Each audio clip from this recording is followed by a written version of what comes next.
અમીરગઢ તાલુકામાં બાબા સાહેબ ભીમરાવ આંબેડકરની 133મી જન્મ જયંતિ નિમિત્તે અમીરગઢ તાલુકામાં ભેગા મળી આંબેડકર જયંતિની ઉજવણી કરેલ। અમીરગઢ તાલુકા ભીમ ઉજવણી સમિતિ દ્વારા કાર્યક્રમનું આયોજન કરેલ, જેમાં ભીમ ઉજવણી સમિતિના પ્રમુખ દેવાભાઈ રણવસિયા, મંત્રી શ્રી ઈશ્વરભાઈ રાણાવસિયા, ઉપપ્રમુખ શિવરામભાઈ આસોડિયા તથા કારોબારી સભ્ય પરથીભાઈ શેખલિયા તથા મહેશભાઈ રાણાવસિયા, ખોડાભાઈ રાણાવસિયા, પ્રવીણભાઈ રાણાવસિયા, દિનેશભાઈ બાયવાડિયા, ભરતભાઈ રણાવસિયા તથા બહોળી સંખ્યામાં તમામ ભીમ બંધુ ઉપસ્થિત રહ્યા હતા।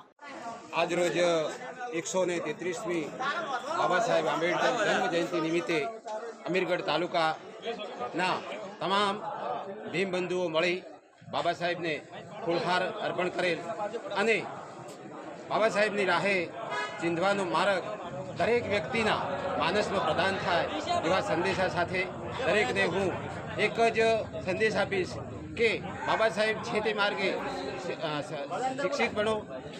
રિપોર્ટર મહેશ રાણાવાસિયા, અમીરગઢ।